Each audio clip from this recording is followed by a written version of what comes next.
Okay, I'm going to call this meeting to order. Oops, where's your- And we'll start with a roll call.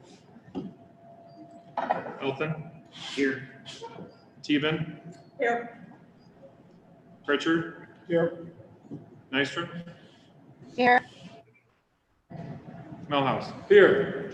And first order of business is the middle school baseball proposal. Mr. Collins, I see you up there in the corner. We also have Charlie here too, if you have questions. So I'm gonna go ahead and let Brett go ahead and speak first. Great. Just to review a little bit, the reason for the proposal and the discussion is that our Babe Ruth League will no longer be happening this summer, and that leaves kind of a open hole for our senior league age kids, our junior high kids. And I know that that's a concern for us in our community. A big piece of that is Memorial Park being kind of the only field that has the correct dimensions for senior league or for eighth graders. And looking at from a program standpoint, that's a developmental age that we don't really want to lose. We've always had really good connection with not only the Little League, but Babe Ruth within our program. And so, if it's not something that the Boone community can offer, I think our proposal is that we take over that from a school-sponsored perspective to make sure our kids have a place to play so they're not having to go somewhere else or some other community.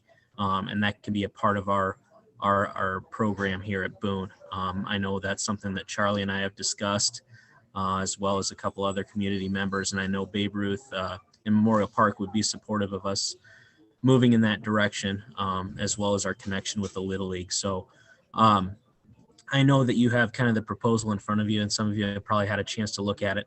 As we've gone through, looking at what other schools have in our conference, 7 out of the 10 of them, also considering the dynamics that we have in logistics to work with one field and the amount of kids, it's, if we go all the way in with middle school and 7th and 8th, we're looking at probably between 45 and 50 kids, which would be really difficult for one team and one coach to take on. But I feel like we need to look at something, at least for that 8th grade transitional age, to get them involved in our program. I think that's where we start the discussion. What we need from the school district is support in looking for an additional coach for that age group, considering transportation needs and pay for officials as a part of, in addition to our program. But again, it's, when you look at it, it's to keep our kids here, keep them playing and give them opportunities that maybe they might not have unless they're able to pull together a travel team or parents getting together. So, that's kind of where we open things. We see baseball at those age groups, 13 and 14, 15 years old, as being an immediate need for us, especially with Babe Ruth going away. Memorial Park being the only field that has those dimensions, and again, from a community standpoint and, our school district maybe needing to take control of that a little bit. So, Charlie, anything else you'd like to add? I just like to stress again the immediate need for baseball opportunities for this age group. The ages of 13, 14 years old, they're no longer able to play at our Little League Park within the program because of age limitations. In previous years, we've had a Babe Ruth program to offer those kids, and there will no longer be a Babe Ruth program. This will be the second summer in a row for that. Last year due to COVID, and now this year because the program is dissolving. And so it becomes an immediate need where we've got kids that age that will potentially miss two summers in a row having the opportunity to play this sport. Fortunately, we've had a lot of really good participation in the sport of baseball. We have 15 to 20 kids that will come out each year for our freshman program, and then we have another between the grades of 10, 11, and 12, another average of 25 since I've been coaching here the past 8 years. that play grades 10, 11, and 12, so there's a lot of students there in the high school that play. Without a transition program from the Little League to the high school, I fear that we will lose numbers very quickly. So in our town, in our community, we don't have an opportunity to play outside of our town and community. Opportunities to play come with an extreme cost for any parent involved in club sports. In any sport, realizes that there's a lot of commitment, and especially cost that goes into that. Within our conference, there are only 2 other schools that do not offer a middle school baseball program for their students. Other schools that do not offer middle school baseball tend to be in affluent communities with socioeconomic status, where their kids are trying because they've got the means to be able to pay for something like that. And I don't want to put our families in a position where they would have to pay an extreme amount of money.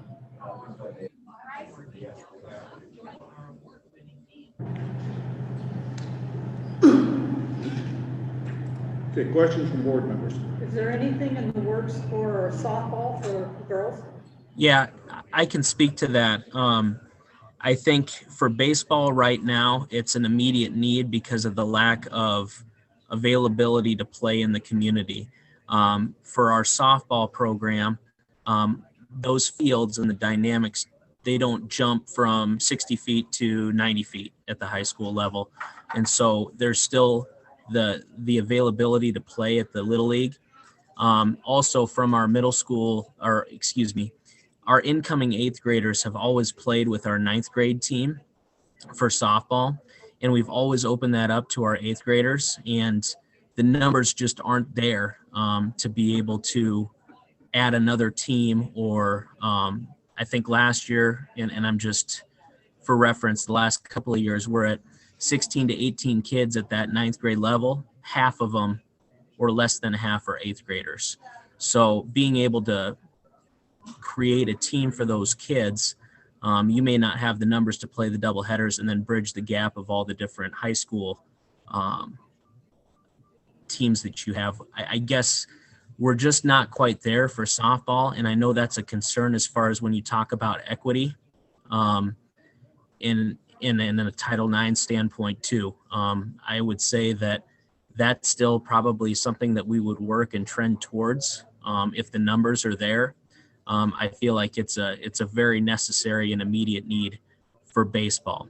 One of the things that, I think we need to also look at is because of numbers, we have never really allowed 8th grade or as they're seeing incoming freshmen play on our freshman team for baseball because of numbers. If you were to put those 2 grade levels together, we're probably looking at 40, 45 kids, which is hard to manage when it comes to one coach playing double headers. You can't get all the kids on the field. So that would be hard to do, whereas in softball, it's doable. And that's another way to look at it is maybe at, if middle school isn't the way to go, maybe it's an extension of our high school program to include those 8th graders where we know there's a big need.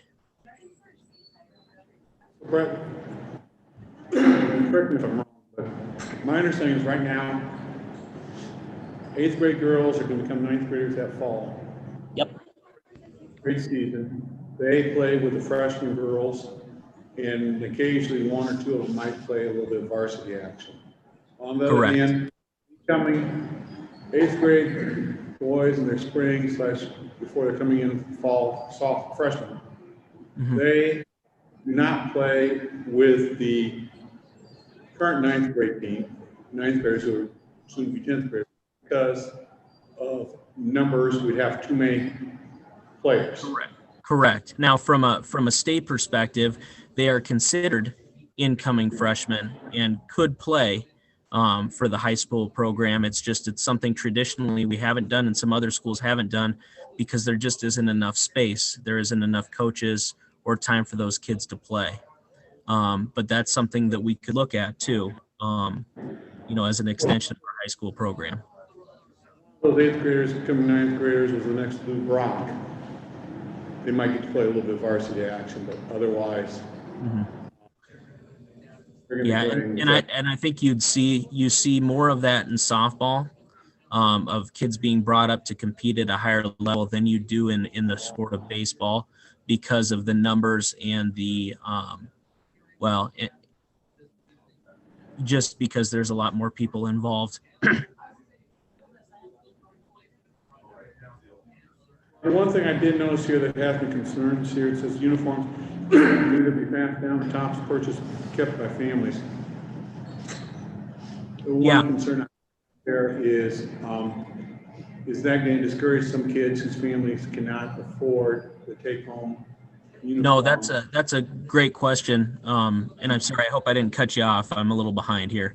But that's something that I know Charlie and I discussed with a couple of parents, and I know those age families are used to paying a fee to participate in Babe Ruth. And I don't think they would be concerned, at least the ones that we pulled, with paying a little bit to be involved in this program.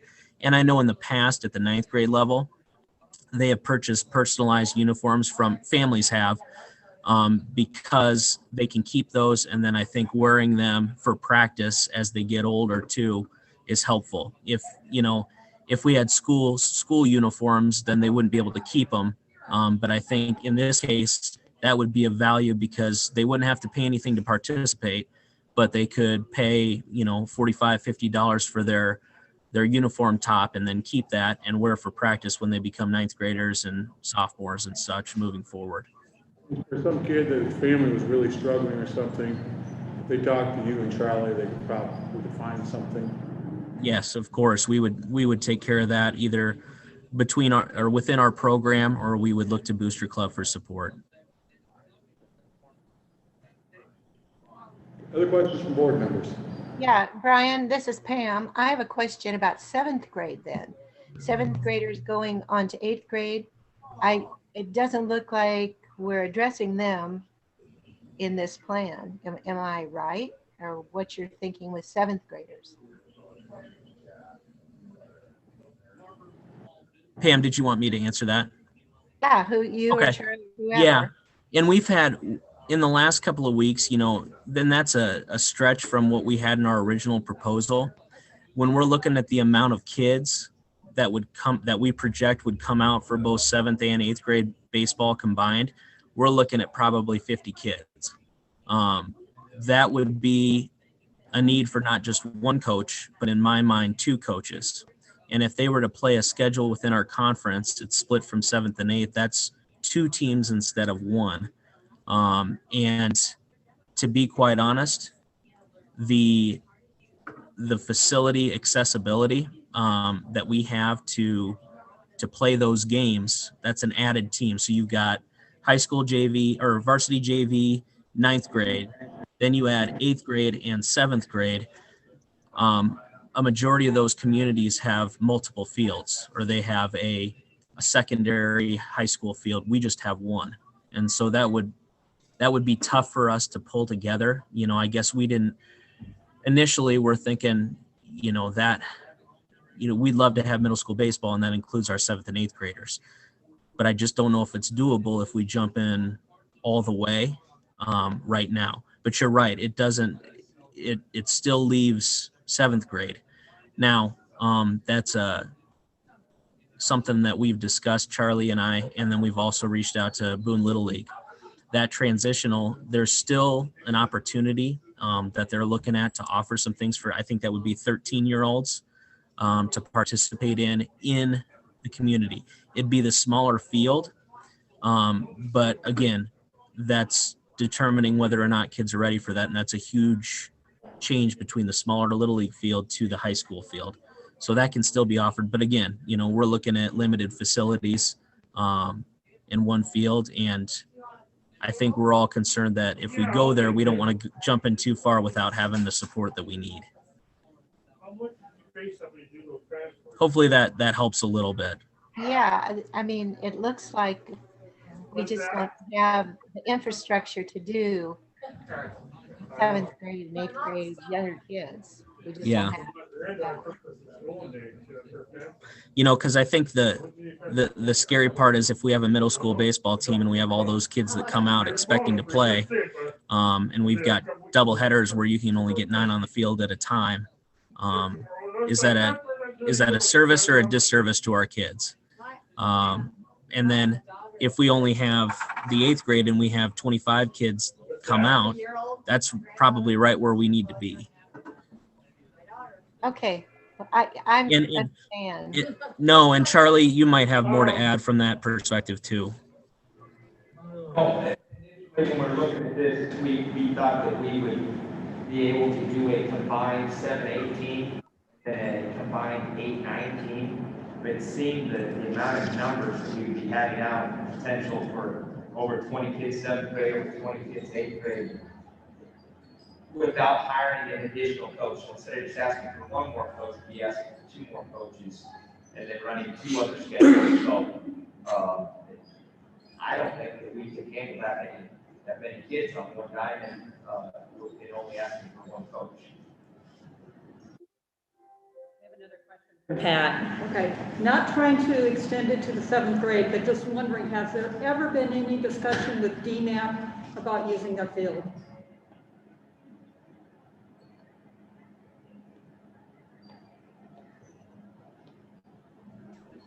did you hear that question?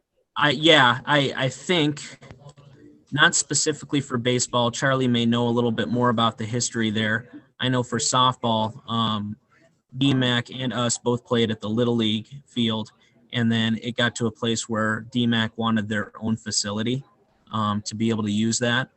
I know right now they're pretty restrictive on their facilities, and rightfully so in the middle of a pandemic and stuff.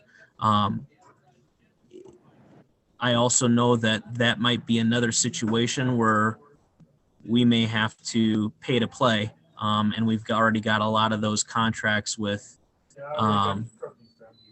other entities in the community that we're paying in order to use and rent the facilities. So, you know, Little League, Memorial Park, you know, golf course, things like that, for our teams to be able to play. So, I mean, it's a conversation that we could have, and I know those younger teams would play during the day when hopefully DMAC wouldn't, and it wouldn't offset. But then, you know, logistical and supervision and field maintenance also adds into the equation too. I think using DMAC's facility would be a great idea if we're able to have a 7th grade team and an 8th grade team, and have a 7th grade coach and an 8th grade coach, and then just our high schoolers would use our Memorial Park, and then our middle school would just use DMAC since they anyways, they don't play during the summer. But Brett's point is, it's going to come with a cost. I'm not sure what the rent would be at DMAC, but baseball fields are very difficult to maintain, much more difficult than a football field. And the maintenance of a baseball field comes with a cost, and it comes with labor. No, I love the idea of doing that because it frees up our facility tremendously. But those are things that would have to be decided by the decides makes big financial decisions, and then also DMAC if they would be willing to do something. I know with the softball, back when my dad coached, they talked to DMAC, and DMAC said, you know, we love the high school, we love the sports, but we built our own facilities to be our own facilities. And they probably... That's a fair assumption. The other thing you have to remember is that if they get into their tournament season, they're not done until the first, second week of June. Potentially, they get to go to their World Series or whatever. Their softball team has on more than one occasion in the last 5 years. Yes. 3 out of 5 years, so they've gone down. So they're still there. Pat, short answer to your question is no. I mean, I haven't reached out to BJ again to see if that's even an opportunity or a possibility, or even Drew. I'm a little hesitant to do that, to get involved in more than we were ready to get involved in. Thank you. I guess the big question, $90,000 question is, what is the cost and where can we find it in our budget? Yeah.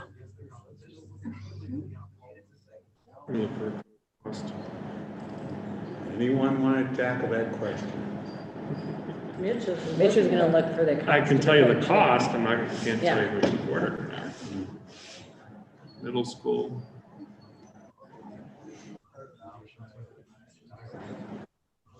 We've got the coach, but you have to figure mileage for your bus, paying your bus driver, and then paying 2 umpires for every home game.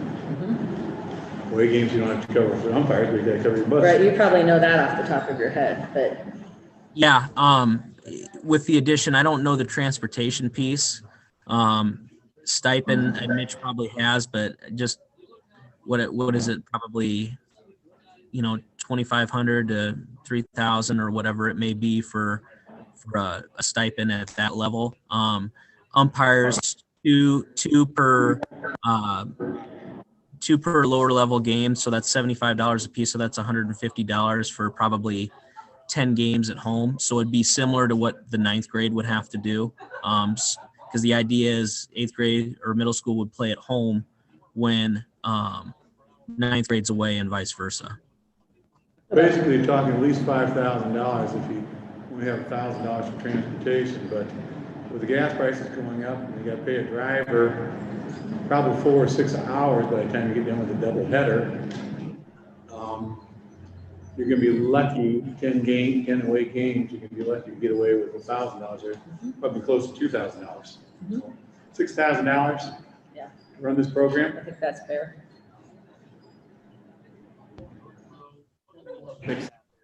For coaching staff and teachers, do we feel confident if this was to move forward, we would have people potentially in place to coach this?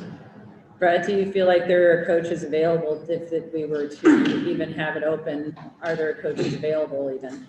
I have a couple of, and that's one of the reasons that I've sat on our applicants for our 9th grade position, is to see where this would go.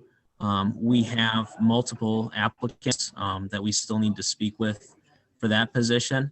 I feel like in our community and with the support that we have in the baseball program, I feel like we can find somebody to do that. I will tell you, in talking with other ADs, that's not the same in other communities. Other schools that have middle school baseball right now, some of them are having a tough time finding coaches to fill those positions for this upcoming summer. I think we're in a good spot when it comes to that, having some internal people and some community members that would be interested to see this happen. I'm just a brother. I don't count going out. That's my brother. Oh,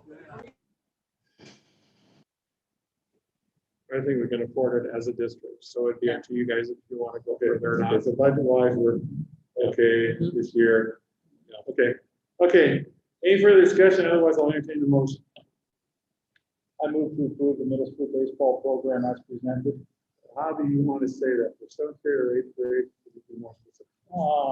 As presented, so the 8th grade program, as preferred by Brett. Is there a second? I'll second. Okay, it's been moved by Mr. Richard, secondary by Mr. Elfman, to have 8th grade going to 9th grade baseball program for the summer of 2021. Is there any further discussion on the issue? Hearing no further discussion, all those in favor, please signify by saying aye. Aye. Opposed, nay. The motion passes unanimously. Mr. Eastland, Mr. Collins, thank you very much for all your hard work on this effort, and good luck for your teams this spring and summer. Thank you. Hey, thank you all for being willing to listen and, acknowledge that that's a need for our programs. We'll get to work on it right away, and I'll make sure we're ready to go for this summer. So thank you all. Hey, Brett, Yes. where are you at right now? I shout out to Miller's Sports Bar and Grill in Algona. That's where I'm at right now. Got here to join you guys before I go to our district game at Algona starting at 7. So figured I'd better find a place with steady Wi-Fi to be able to join you. Better than Subway, huh? Nice hamburger, juicy. And I just want to make sure everybody knows that this is a cherry Pepsi I'm prepared to go to a school function. So, If you're on a team tonight. all right, I'll keep an eye on things. Thank you.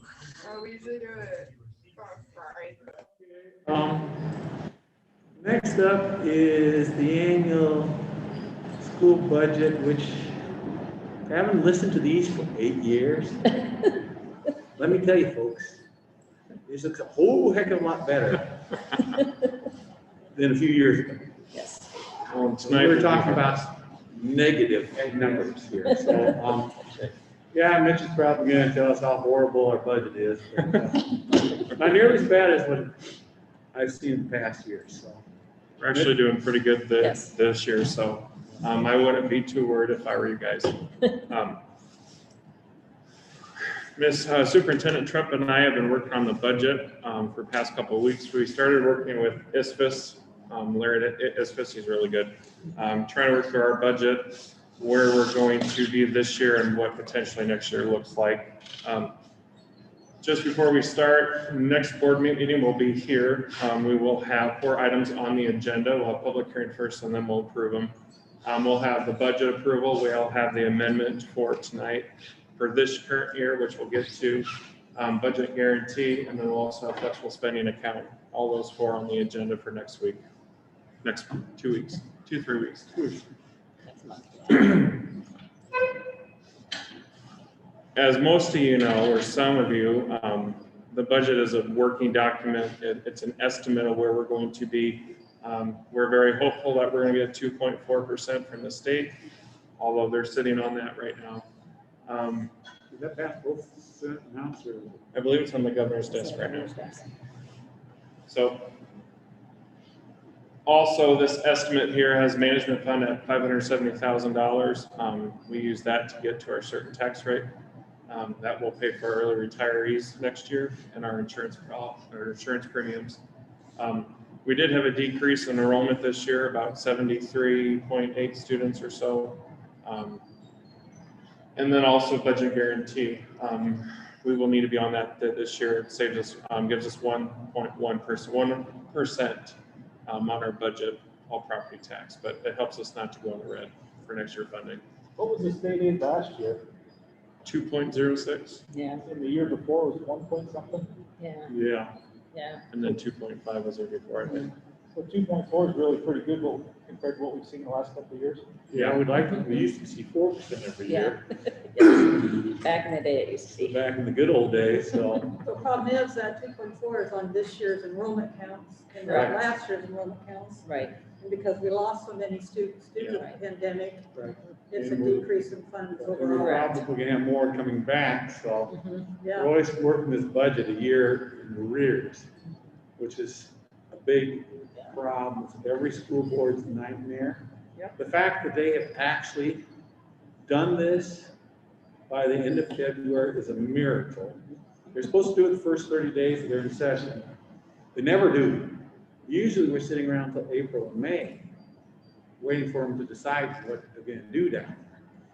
And I think I heard something about that 2.4%, there might be some other stuff coming yet. We might be a little bit better than we think there. But like I said, this is not as bad as some of you, that 73 is, hopefully it's just a one-time thing. We're gonna see a big enrollment surge come back up this year, which I'm pretty confident we will see that, so go ahead. so those are just our assumptions though, that we put into this formula when you look at it, so it's important to know those assumptions going into this document. As the governor passes the SSA and things might change, but this is as if we were to publish our budget right today, so. That's what authorized budget. As most of you know, this is right into our board policy that our target's 15, no less than 10 and no more than 20%. Screen cuts off the line. You can see our percentage allowable growth for the past previous years, our enrollment, and then our new money. So this year we're operating, and there's our new money for this year. Right away, next year, this would be what our budget guarantee would be for. These estimates out here, all within our board policy.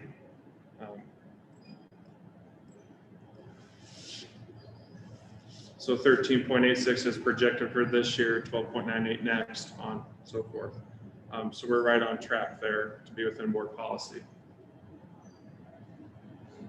Last year we ended, our spending authority increased 503,000. So we ended off for a good year last year.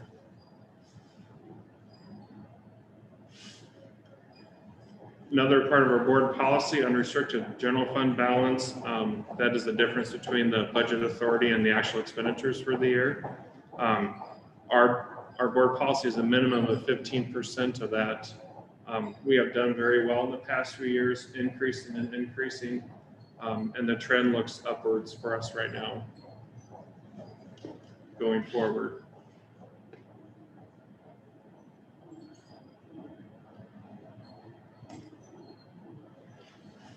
This is just a summary. Well, that really puts it off cover. A summary of our revenues. On the bottom, you guys can see the totals. Fiscal 20 is what we actually had last year, right off what we spent. When we work on the budgets, we get the prior year numbers. We re-estimate our current year that we're in, and then project for next year. So last year we ended at 26.2. My agreed budget estimate, I think will be at 27 million for this year, and then 27.7 for next year. When we budget revenues, we always budget revenues low and expenditures high. So you'll see that the expenditures are somewhat higher than the revenues, and that's normal.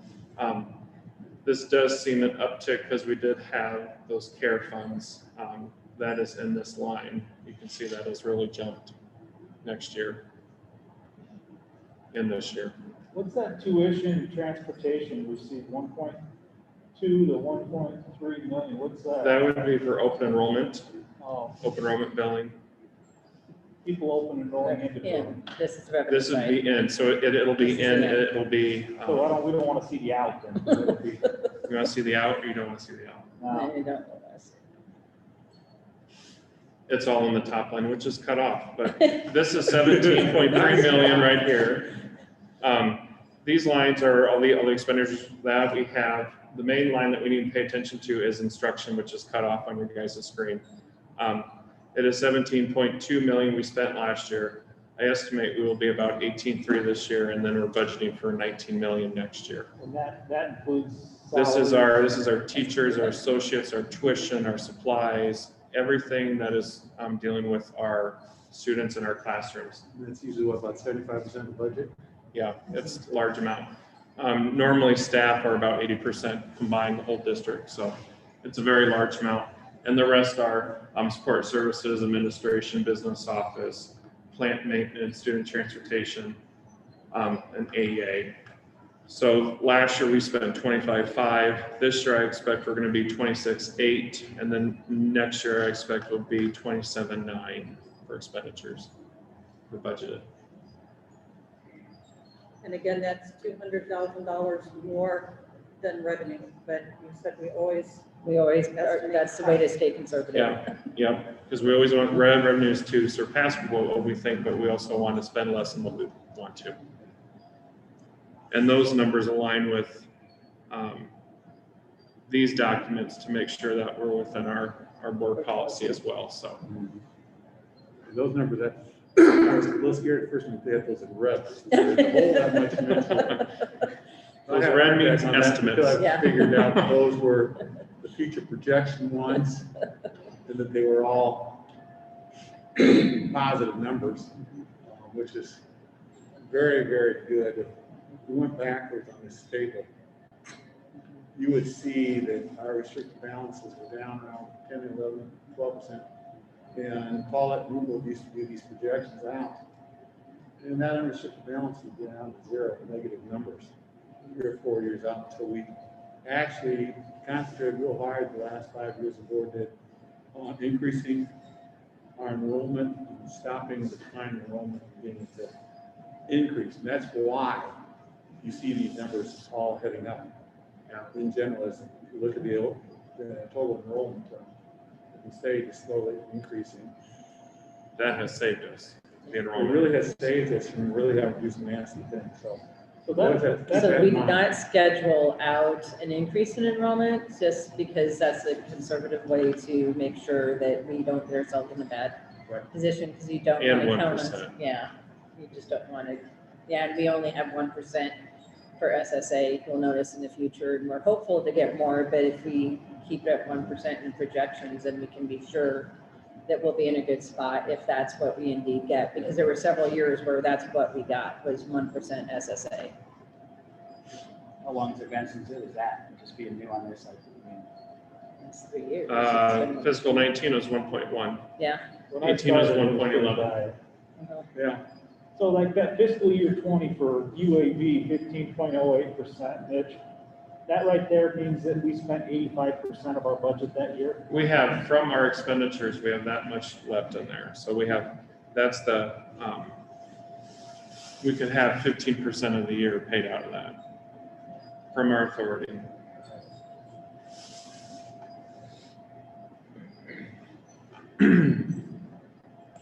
does that total encompass some of the CARES Act money that we got this year? Or is that That's technically? In the estimate for this year, yeah. is that third one up from the bottom there? This one, yep. Yes. That's our CARES Act. Yep, so we spent the first one, and we're gonna spend about 300 of the new one this year. And then the other 700,000 we will spend next year. So that's the plan. And that basically is gonna help make up for Our COVID costs. our COVID costs, which is, will help lessen our general funds, so have more money to cover the fact that we're down. How much because of 70 students is what? About $500,000. About 500,000. So hopefully we can break it even if we come pretty close by moving some numbers around. Yes. And they said. Good. I assume some of these COVID precautions this year are planned for next year for some of those costs as well, or for this year? I have no plans to change anything till I can. I would not recommend changing anything right See? now, folks. Yep, We're I doing mean, something let's good. knock on some wood here. yep.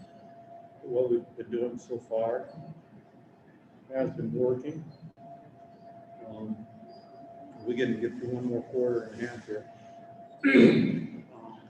At the same level, I'll be very ecstatic to get through, but I think fall, hopefully we have more vaccine out, but you gotta remember that probably kids are not going to get vaccinated until late fall or winter, because they're just doing those studies now, starting them.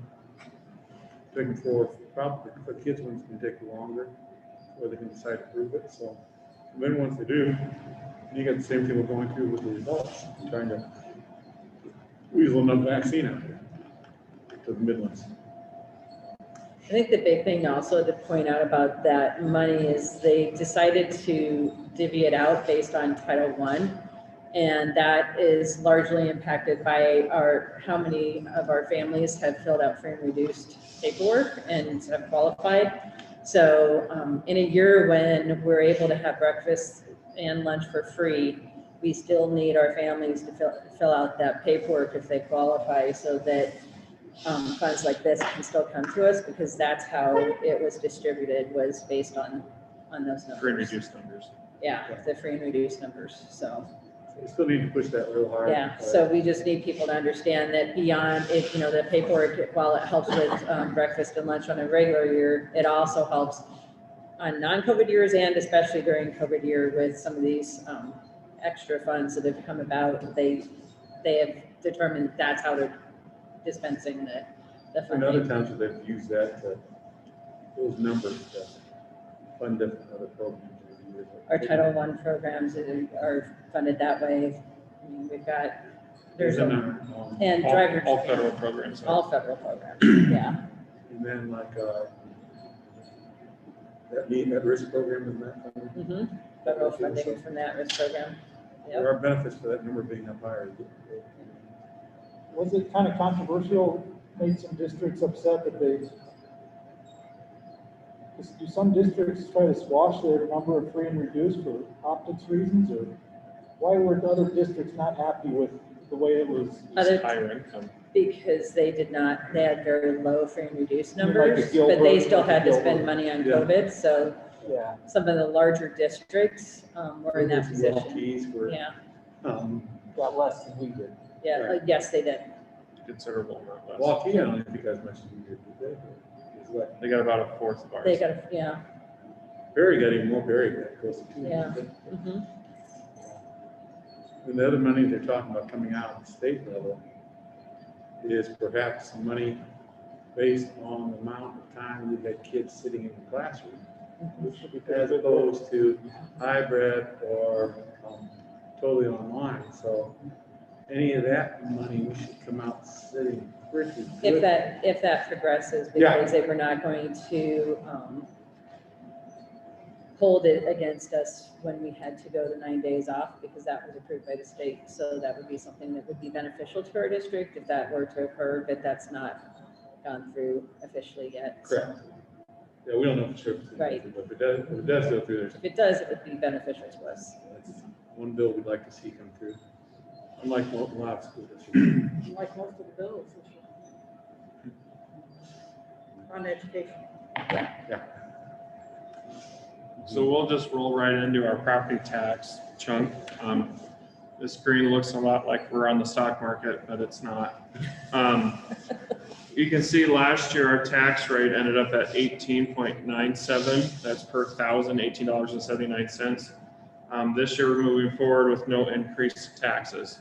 That's $18.90 per thousand. You can tell our debt service is still at 4.04 at our max and still maintaining our rest of our district programming. What's the most likely area that would increase our overall levy? I mean, what? Or if the tax rate would go up, if our valuations plummet. That would do some harm. Historically, we've had great property valuations. Our last decrease was in 2012. Even in a year of COVID, we were up 1.91% in valuations, and new growth just increases that. So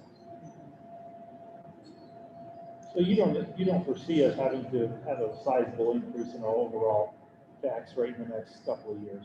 no, we project out, and we're going to be fine on our tax rate. But if something did go up, could we adjust, are there any that we can adjust, like management fund or any other? We levy? can adjust that. We can adjust our instructional support levy. That'll help reduce the property tax burden.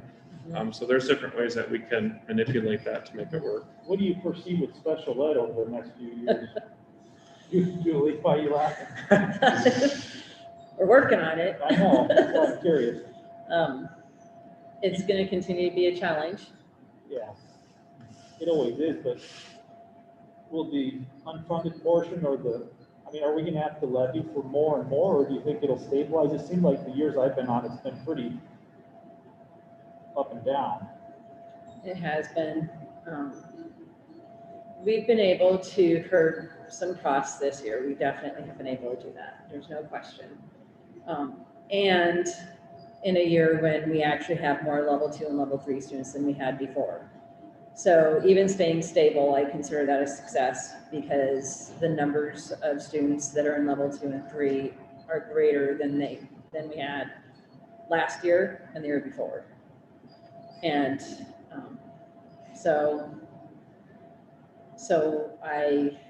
the reason I'm not as confident about it is you never know who's coming in. You never know what the needs are going to be. But we are continuing to kind of restructure our processes so that we can better address the needs and make sure that our needs are being met, but more efficiently with our funds than what we have currently. And we're working really hard at bringing students back once they've left us, that they don't stay in other locations, that it really is meant to be temporary and that they return to us. So that's something that we're working hard at, as well as our open enrollment out students that are in other districts. We attend all of those meetings, those special ed meetings, so that we're at the table helping to discuss how we can increase independence of the students that are open enrollment out, in addition to those that attend our school district. So I mean, it sounds like we are doing everything we can, but I don't want to get into a spot in the next 3 years where special ed deficit goes from 750 to 1.5 million, the levy rate goes up, and then the school, the construction project gets I totally blamed. understand that. On our tax rate, we can only levy cash for like special ed for that, up to 300,000. So Right. we won't be able to levy the cash, we'll be able to get the authority for it. Okay. And that comes from the property tax base. So one issue last year, because our deficit was at 1.3, 26% of the school year was not reimbursed by Medicaid. So that was the biggest issue last year. We didn't get reimbursed for that. So we will this year. So the paperwork and stuff, that side of that's when. We couldn't claim services when we were in with the kiddos. So, and we chose to pay the staff. So Okay. It was a contributing factor. yeah, that was part of it. Definitely a contributing factor. And I assume we've got the nurses. I know Marianne Mockelson used to be a hawk in there, making sure we get everything Yes. possible out of Medicaid. I think she trained a couple of the nurses that are Yes. still here. Lindsay Cox is our yeah. contact. Is And Lindsay the one that we is- train staff in the fall also. Every staff member that has to do the documentation or supervise it was trained, and I was at the training. I know what happened because I was there. And we are also going to be training some new staff to assist in areas where I feel some people are maybe stretched further than they should be. And so that we can help assist with that, make sure that we're able to bill for the things that we are allowed to through the law. So we're in the process of doing that now too. Any other questions on the tax rate?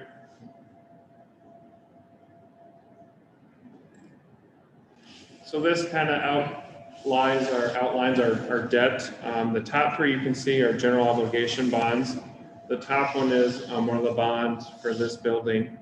And the other two are refundings, and the bottom two are sales tax bonds. So sales tax bonds are not with property tax. So the top three taxes, it really cuts out a lot. Last year we did advanced surplus levy, so we prepaid on debt. So it'd be like your house mortgage, you paid another $500 per month. $6,000 at the end of the year gets taken off of your note balance. So we did that last year for $790,000, and we saved over $282,000 in interest.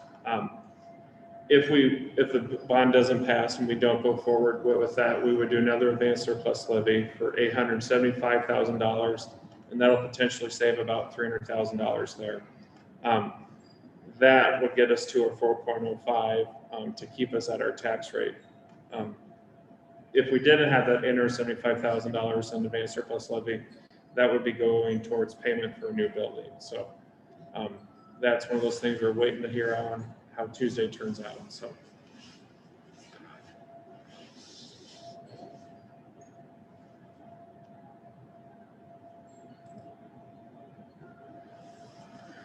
So here's a picture of the budget. This will be what's in the paper. If the bond passes, if we were to publish it today, this is what would be in the paper. You can notice in the long-term debt proceeds, there's the bond. And then we have some expenditures out for building, more than the normal amount. So if we were to go to approve this budget tomorrow with the bond approving, it'll be like that. Tax rate is still at 18.97.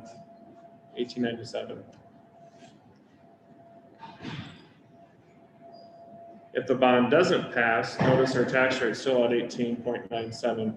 We just do not have the proceeds and the expenditures along with the bond because we are already levying at that $4.05. So it will not change if we get approval by the voters.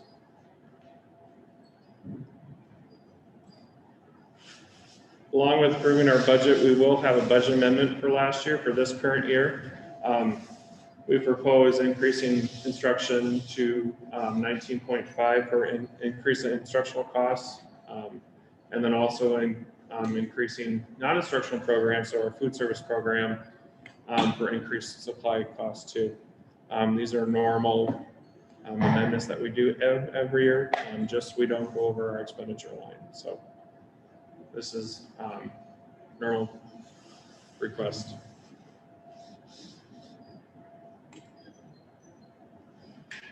Any questions?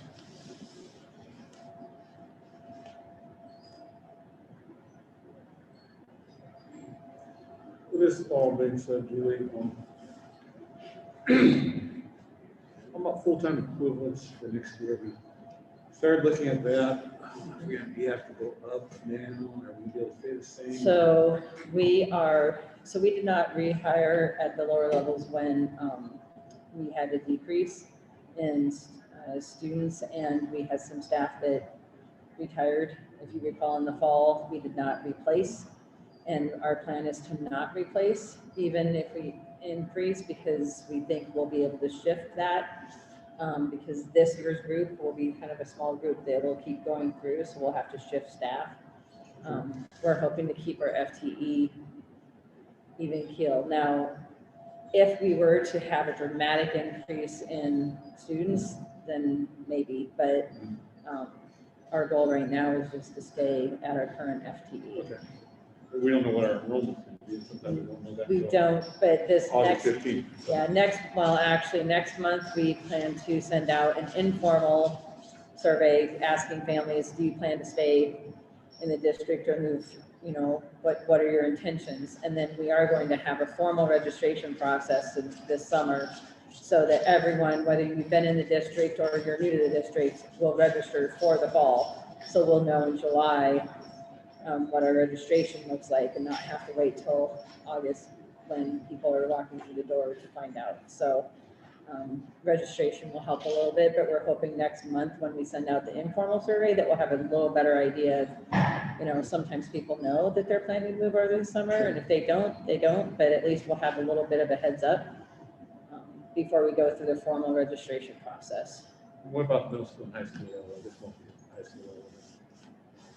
They'll do the same process. Okay. Yeah, that'd be district-wide. It's not just for the lower grades, but district-wide, that survey would go out to everyone. Because we need to know district-wide what our enrollment's gonna look like, so that we can make sure we're staffing appropriately, as well as being prepared if we do have the dramatic increase like we think.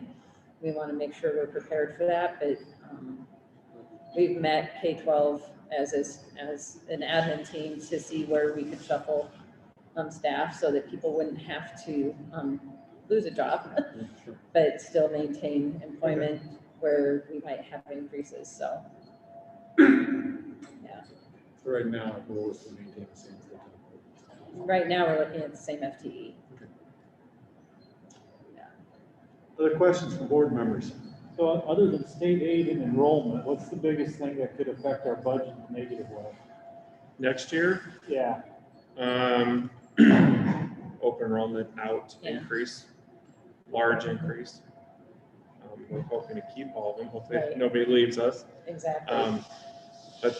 That's really the biggest But I thing that see would that affect us as next year. part of the enrollment piece. Yeah. I mean, Biggest piece. Because we're kind of set for next year.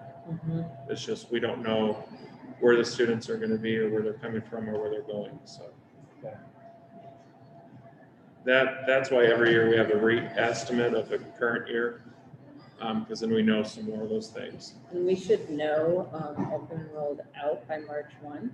So I should have a good idea of, how many have requested to be out. Now, that doesn't mean they'll do that, but it'll tell us how many have requested it.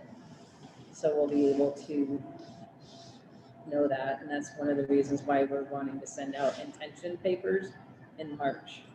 Because sometimes you can fill, as a family, you might fill out open enrollment papers, but your intention is to attend.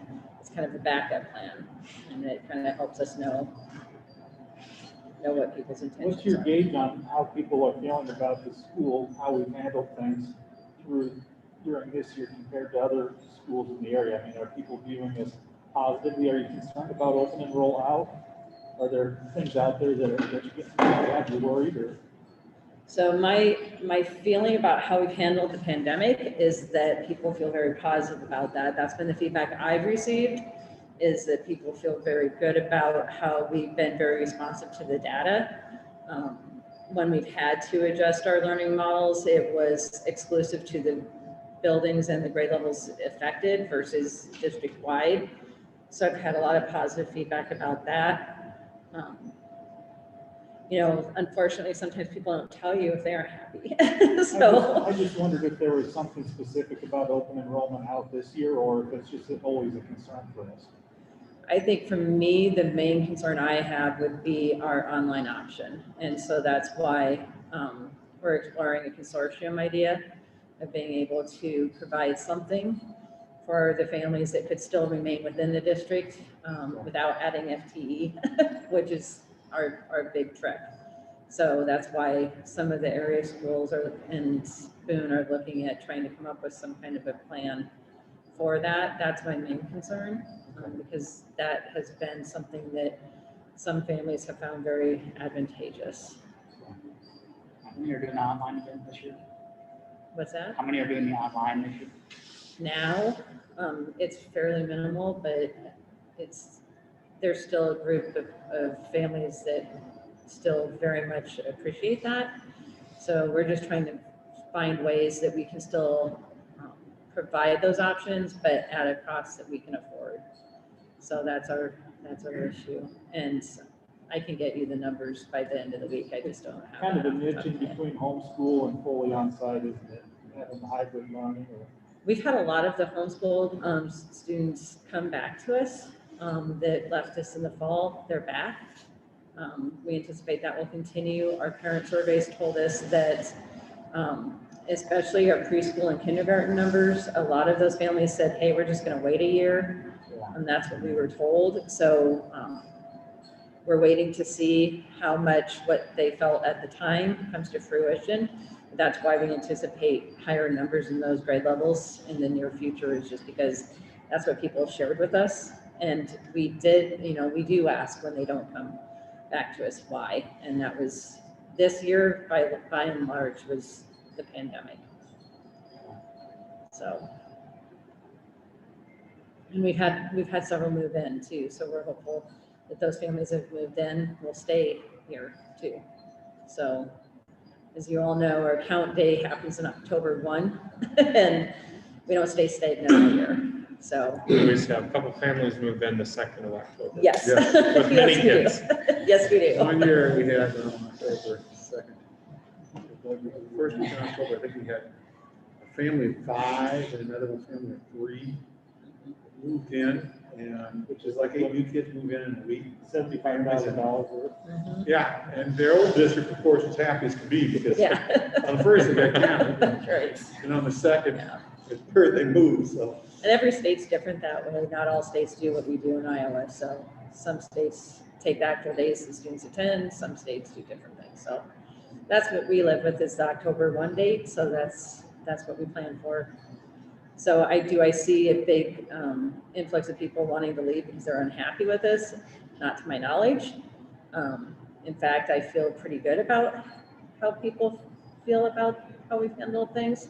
And I'm hopeful that we'll continue. If you recall, we had 22 families come back to us this year because of the options we provided. I'm hopeful that we'll continue to see that. Overall, we're in a good spot. It's just the uncertainty of everything continues for a while longer. It really does. You just don't know what's gonna happen. So that's why we're Day to day, conservative. week Yeah. to week, but Julie's team's doing a great job of keeping this on the straight and narrow and providing our kids some quality education. Quality education that you just don't get with a hybrid or facility.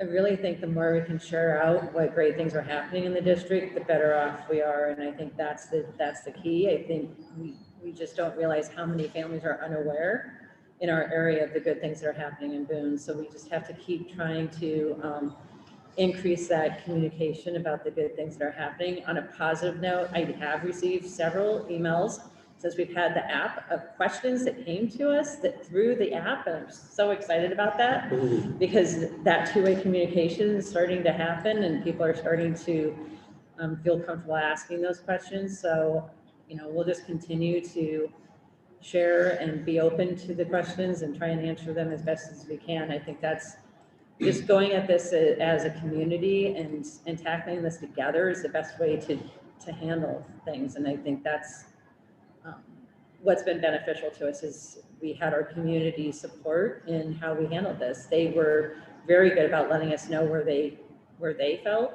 we needed to be in the fall. That's why we had all those survey responses. I mean, without that, I don't know that we would have had that kind of collaboration. So kudos to everyone that's participating and being active in our community and asking questions when you have them, because that's how we get better. So. Very good buy-in from the community on all this too. We're very supportive of it, so. everything's up. Any other questions, concerns for administration tonight? Otherwise, I'm gonna entertain a motion for adjournment at 6:01. This has got to be a record. Second. It has been moved. Has there been a second? Second. Thank you. Moved by Mrs. Stevens, seconded by Mr. Halpin to adjourn this meeting. All those in favor, signify by saying aye. Aye. Opposed? Okay, we'll see you guys in 2 weeks' time. Hopefully, we will have had a successful bond issue. I can tell you guys Hope so. here,